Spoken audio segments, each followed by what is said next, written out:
The Denver Broncos under Sean Payton are fully embracing the youth movement, and their 53-man roster suggests just that. We break down the biggest surprises, roster cuts, everything you need to know about Denver's 53-man roster here on today's episode, Locked On Broncos.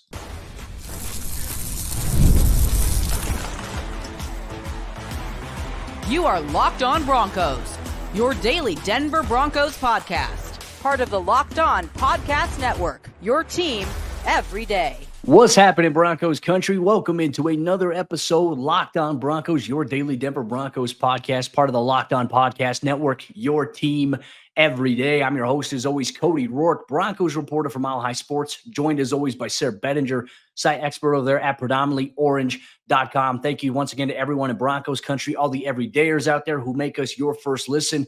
Make sure if you haven't done so already, subscribe or follow for free on YouTube or wherever you get your podcast so you never miss out on what's going on with your favorite team as we break down the Broncos 53-man roster. And look, there are some big surprises here when you look at how Denver's roster is going to be set going into week one against the Seattle Seahawks. Ultimately, there is a youth movement there that Sean Payton has clearly embraced. We'll go through other surprises on cut down day, players who were surprise cuts, players who surprisingly made it to the roster, and undrafted rookie free agents continue to be a streak and an area of expertise here for the Broncos on their 53-man roster. And they made the moves official, moving on from Tim Patrick and Samaje Perine. We'll open up there. That is the biggest news here of the day as Denver sets up their 53-man roster. They could not find a trade partner for any other NFL team regarding Tim Patrick or Perine at this point. Are you surprised by that? I am a little bit surprised by that, Cody. We talked about it yesterday. Not overly surprised that they couldn't find somebody to trade for Tim Patrick given his age and injury history, but kind of surprised given the amount of teams out there that needed help at running back that Samaje didn't get traded, especially at his price point. But the Broncos are going to be saving over $4 million with those two moves alone as far as their current cap space, which I believe that almost close to doubles their available cap space. So that they needed a little bit of wiggle room, and they definitely got it by cutting those veterans, but those weren't the only veterans to go either. But we got to kind of park there for a minute because the wide receiver room is now quite thin. We'll talk more about that, but Tim Patrick is no longer going to be available to help Bo Nix in his development. It's going to be up to a lot of young players, including Devon Vele, who had an outstanding preseason. Samaje Perine replaced at the running back position by Audric Estime and Blake Watson. I don't know, Cody, if Samaje is going to be able to get a starting role somewhere, but I think he's going to have a prominent role on a good team. I don't think he's going to have to wait very long to find another job. Yeah, no, and look, I think as we were waiting for roster cuts to happen, I think there was the shocking NFL news that A.J. Dillon was going on IR. He's going to be out all of 2024 for the Green Bay Packers, which you want to get more insight on that, go check out Locked On Packers hosted by Peter Bukowski.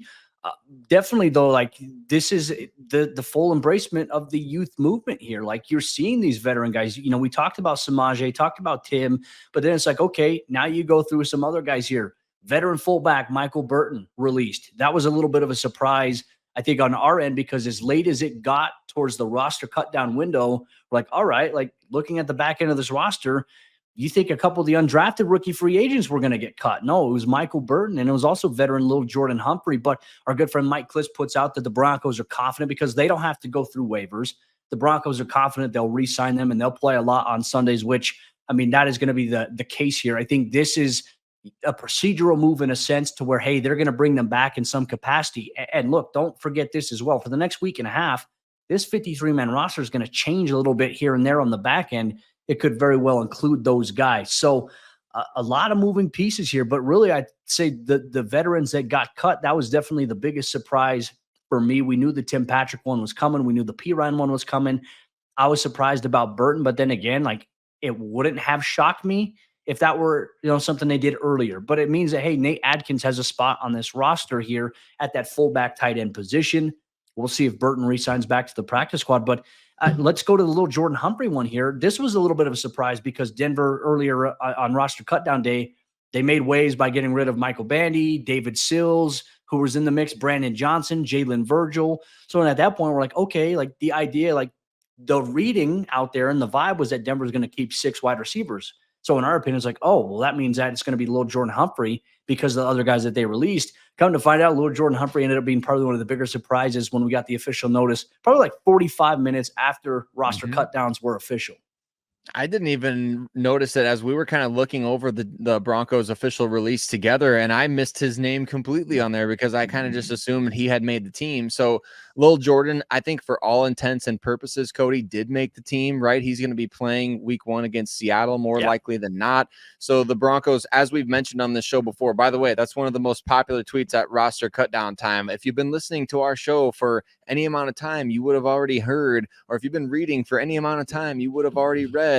If you've been listening to Locked On Broncos this week, you would have heard me say earlier this week that I think Lil Jordan Humphrey is going to get cut and play above somebody else on this depth chart, that he would be actually ahead of guys like Troy Franklin and Devon Bailey on the depth chart, but not even on the 53-man roster. That is how you manipulate the NFL's current rules. The Broncos did it expertly last year. Lil Jordan was constantly on the team, and nobody, that's just how it works. I mean, that's the way of things in today's NFL. It's a little bit more confusing, but at the same time, you're going to see Lil Jordan out there playing. And the same is true of Michael Burton as well, who's going to be on the practice squad unless somebody obviously makes him an offer he can't refuse out there. But I expect these guys to be playing on game day, which means that a number of guys that made the active roster, they're on the active roster because the Broncos are trying to protect themselves from getting guys they like stolen, including some of our biggest surprise players on this team, Cody, which includes a number of undrafted guys, maybe some guys on the defensive line who won't necessarily play right away, and other positions as well. So to me, this is one of those situations that, yeah, it seems surprising on the surface, but really you're only going to be losing Tim Patrick and Samaje Perine of the 4 veterans that we talked about, because Lil Jordan and Mike Burton expected to be back on this team as practice squad members. Yeah, and look, the other thing that we'll make note of here as well is the Broncos will be carrying 3 quarterbacks under 53. It will be Bo Nix as the starter. We don't know who the backup is. That hasn't been named between Jarrett Stidham and Zach Wilson, but both these guys are going to be on the roster behind Bo Nix, which part of me wonders, did the timing of the NFLPA saying, hey, we're not going to allow this thing to happen, or the NFL blocking, I can't remember which side blocked it, but basically saying like, hey, if you're going to carry an emergency quarterback, you need to have 3 QBs on your 53-man roster versus like, hey, practice squad, unlimited elevation status. How much of that maybe impacted what Denver maybe was planning to do from a roster construction point? I'm sure we'll find out, maybe from George Payton. He's obviously doing his press conference. So really at this point, like I'm surprised about that. Like I'm surprised that they are carrying 3. I know you had talked about it, and I think you made a great point. They could carry 3, and then if there's a team in the NFL this season that their quarterback goes down, they need a guy to step in. Jarrett Stidham or Zach Wilson at this point could have trade value here in a situation like that by the deadline. So maybe that's the level of thinking here for the Broncos. But definitely surprised, maybe the initial moves, but with Lil Jordan Humphrey and Michael Burton more than likely coming back, balances that out a little bit. So initially, Broncos country, that's their veteran moves there. Those are some of the surprise things we saw initially when the deadline did occur here. But you know what else was also surprising? There were 3 undrafted rookie free agents that made it for the Broncos on the 53-man roster. We'll highlight who made the team and whether or not there was a spot that was in question with either of these guys. You're going to get that in some other roster superlatives here on today's episode, Locked On Broncos.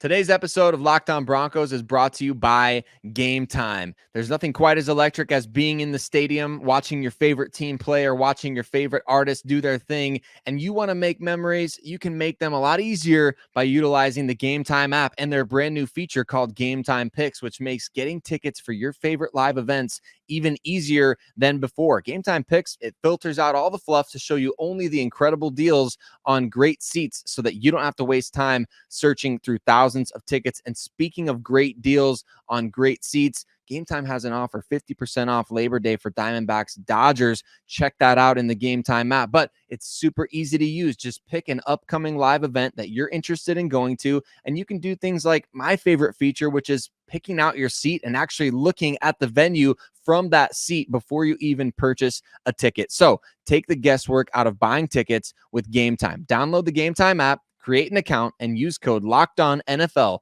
for $20 off your first purchase. Terms apply. Again, create an account and redeem code LOCKEDONNFL. That's LOCKEDON NFL for $20 off. Download Game Time today. What time is it? Game time.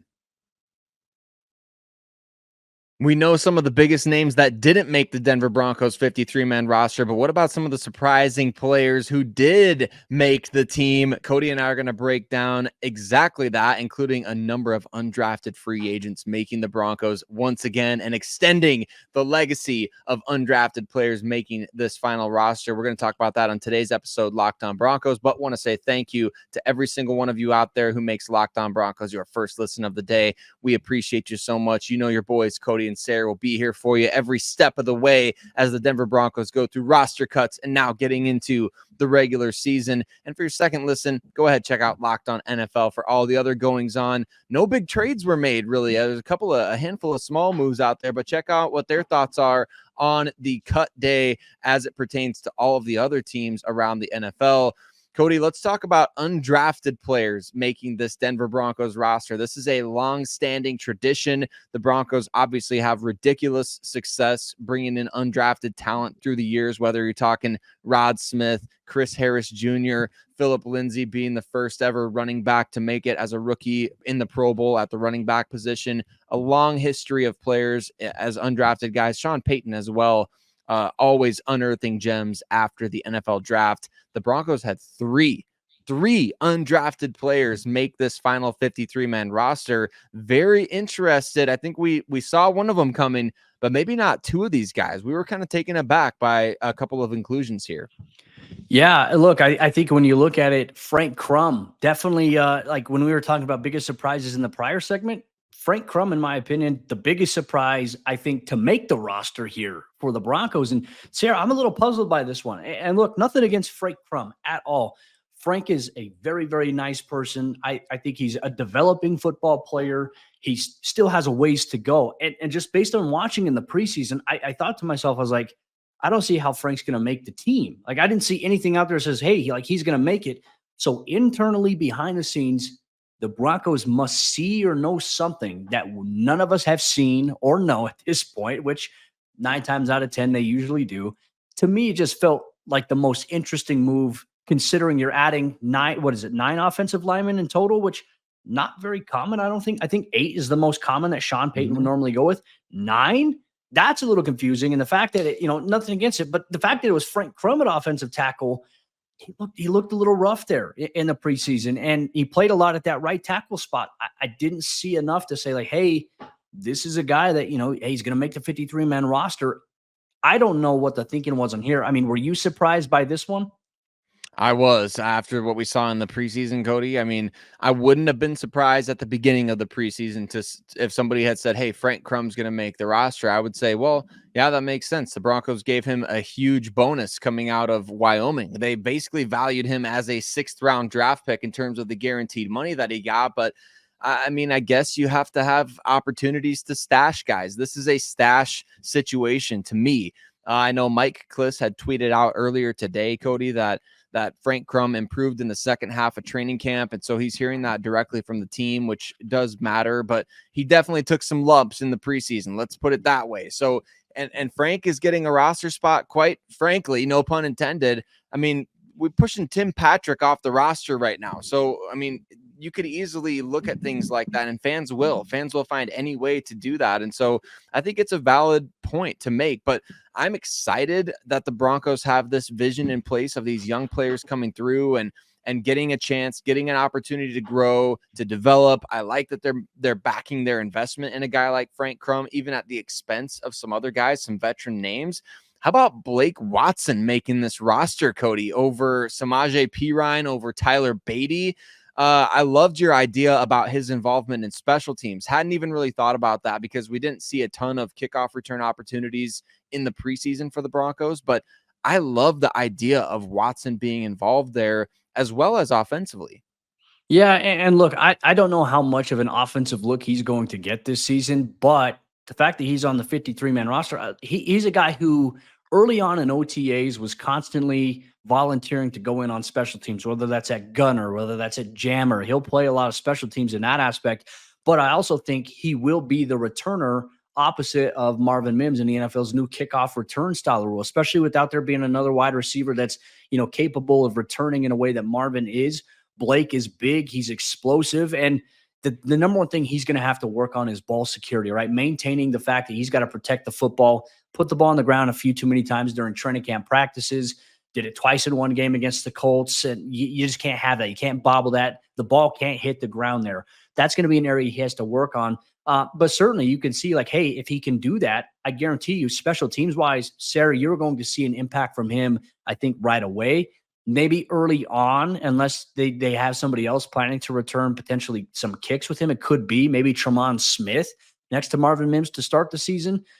Maybe Blake is a game day inactive early on, but then there's another guy you mentioned, undrafted rookie free agent, Lavelle Bailey. He made the team at the expense, kind of another surprise, pushing out Jonas Griffith, who is very athletic, who has, the biggest size at 6'4" here. You look at Lavelle Bailey, he's got athletic traits that I think are developable. And I think he will play a lot on special teams here early on. Don't think he's going to play a lot of defense, which isn't necessarily a bad thing. They don't need him to yet. But I like the fact that he made the team. I thought they were going to carry 5 at inside linebacker. They ended up carrying 4, and it was Bailey over Jonas Griffith. Yeah, that was a big surprise. I mean, obviously, when you talk about Jonas Griffith's ability to play both linebacker and special teams and kind of the defensive version of Tim Patrick being finally healthy after a couple years of struggling with injuries. So Lavelle Bailey, that pick 6 in the final preseason game, showing off the range, showing off the playmaking ability, athleticism. I like that.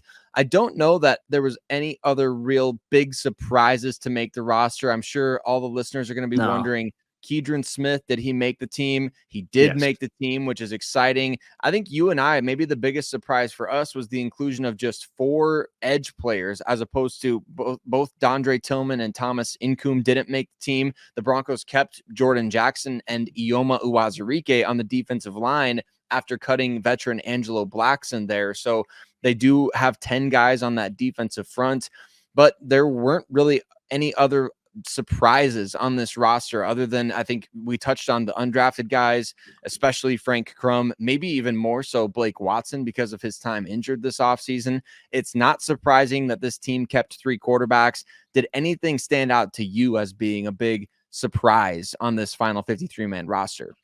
No, not really. I mean, we highlighted it with the with Frank Crum and things like that. But I want to kind of pivot here and ask you, like, looking at the 53-man roster now, what do you feel like are the biggest strengths of this team when we talk about positional depth or positional impact? I feel like you mentioned it a little bit right there with the defensive line being as deep as it is right there, with 4 outside linebackers that are very stout and that are going to contribute a lot.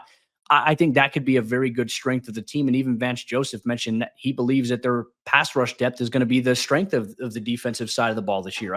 To me, that's where I look at it. Are there any other positions that stand out to you as like, hey, this is actually a really good strength for this team to have?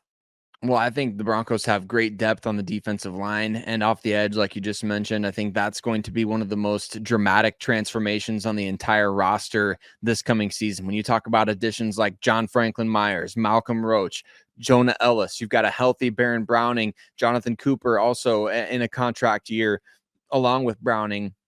Nick Bonito looked really good in the preseason. Zach Allen looked really good in the preseason. DJ Jones going to be a lot better with those guys around him. So, and then keeping guys like Uwazurike and Jordan Jackson, who had a heck of a preseason as well.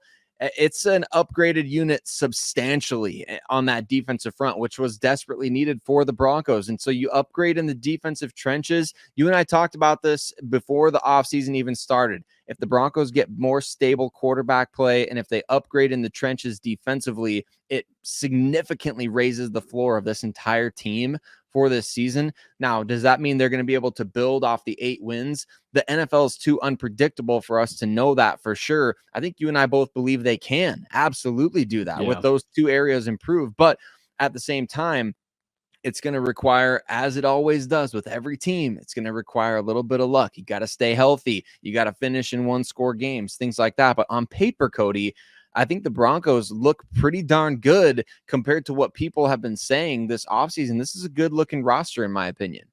It is a young roster, and with that comes some risks. There also comes some potential for some reward here, and I think that's what Sean Payton is trying to invest his coaching expertise in, and obviously the development of these players is going to be very crucial. Obviously in terms of surprises, we've talked about that, but is the Broncos wide receiver depth a little bit of a concern now following roster cuts? We'll tell you why we feel that's the case here on today's episode, Locked On Broncos.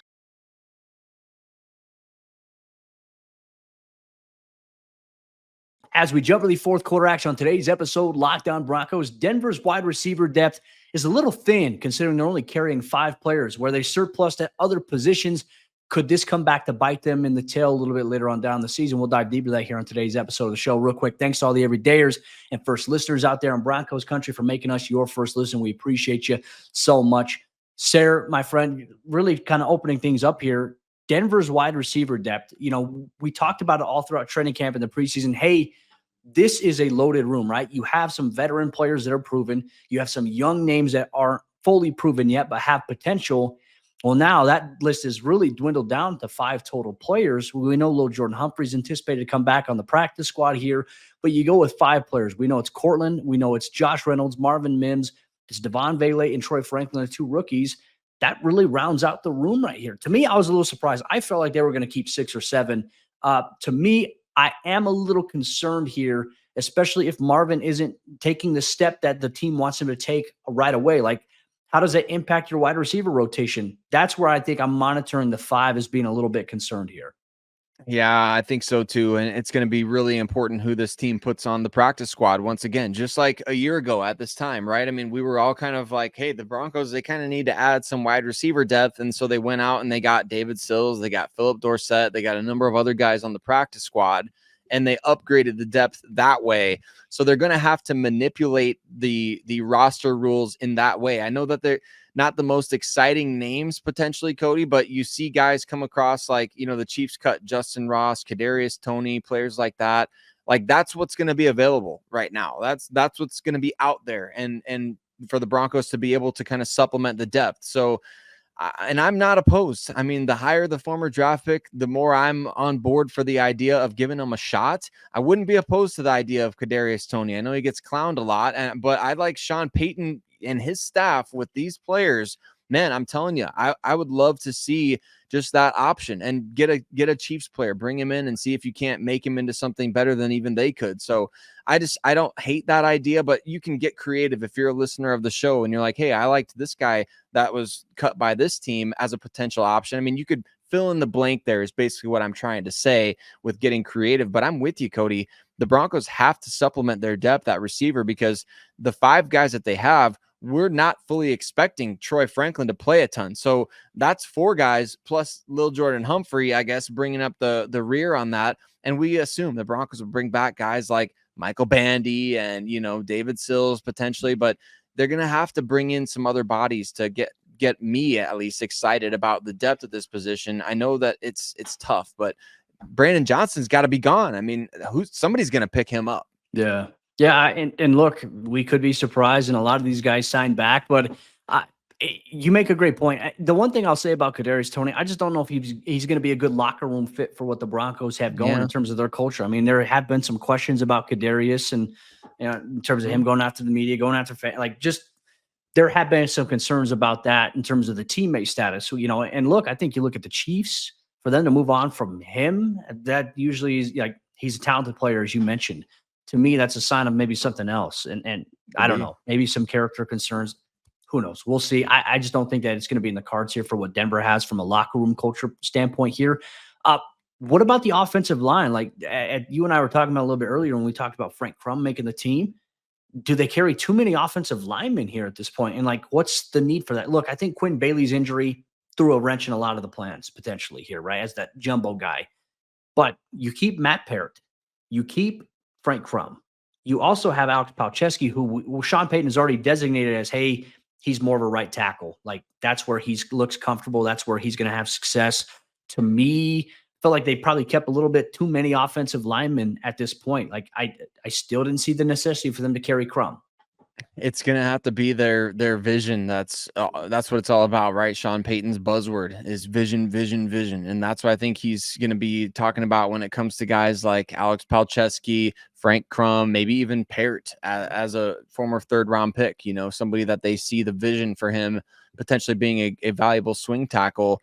Alex Forsyth also making it on the offensive line. So it is a lengthy group. I don't know that we can call it a deep group because that depth is not overly proven. I mean, Parrott has at least played, but other than Parrott playing, I mean, that's it, right? That's it. That's it for proven depth. We could see Calvin Throckmorton brought back to the practice squad, but other than that, I'm with you, Cody. It's slightly concerning if somebody gets hurt on that offensive line. You know, that other guy's going to have to play above what we saw in the preseason for sure.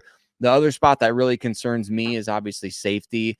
We've touched on this over recent weeks, so we don't need to necessarily beat the dead horse there, but I think a lot of listeners will agree safety is a bit concerning in terms of the top end. Like, yes, cool to see Keidron Smith make the team after a great preseason. Very cool to see JL Skinner hopefully progressing, Devin Key making a name for himself and playing a big role on special teams, but the concern for me is now Brandon Jones at the top of this depth chart and what that means for the trickle-down effect.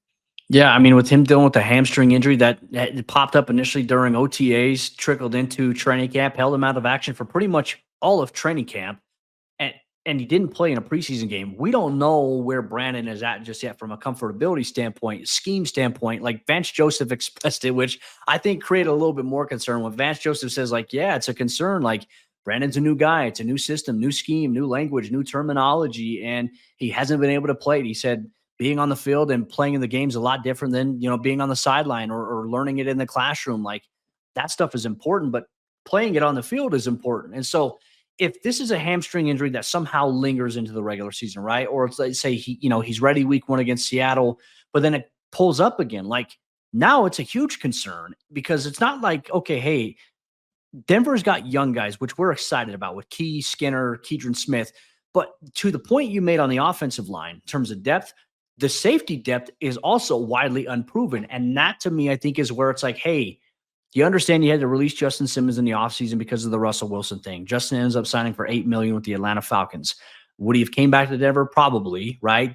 Did they try to? Don't think that was the case. They made the move to move on from Kane Stearns, who's now with the Philadelphia Eagles. So it's like, you moved on from some proven guys, and look, you want to see what your young guys can do, but it's the gamble in and of itself that, hey, if you have an injury at one of the two positions at safety, you are going to be relying on guys that don't necessarily have a lot of starting experience in the NFL. That, I think, is the only concern that I have.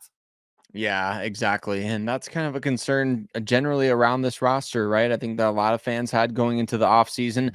We saw some guys maybe quiet those concerns during the preseason, but now the proof's going to be in the pudding when you get to Seattle in week 1. And that's kind of now where we shift our attention. Of course, the practice squad will now be in focus, and you'll see a lot of the guys that were cut today by the Broncos brought back to the practice squad. Not a lot of guys do get claimed off waivers. Some guys will. The Broncos could lose like a Brandon Johnson. They could lose him on waivers because he's a good player. But a lot of the guys that maybe had a good offseason or maybe had a good couple of preseason games, it's more likely than not that they're going to be able to be brought back on the practice squad. So don't be surprised, Broncos fans, tomorrow when you see a lot of these names back on the team as they assemble a 16-player practice squad, which can include a number of veterans on that unit as well. So I think it's goodbye for a little bit, but it's not goodbye forever for a lot of these players. We'll see a lot of them back on the Denver Broncos here in short order. Yeah, and Sayre set it up perfectly. You're going to see a lot of roster movement in the next week, week and a half. When the practice squad is set, you know what you can expect? Another episode of Locked On Broncos as we highlight Denver now getting into preparation mode for the Seattle Seahawks. For all you everydayers and first listeners out there, we appreciate you so much for your second listen. Go check out the Locked On NFL podcast, breaking down some of the biggest news around the league, especially on roster cut down day. You saw some trades, some surprising releases. They'll have you covered there and more here on the Locked On Podcast Network, your team every day. We'll see you tomorrow for a brand new episode of the show.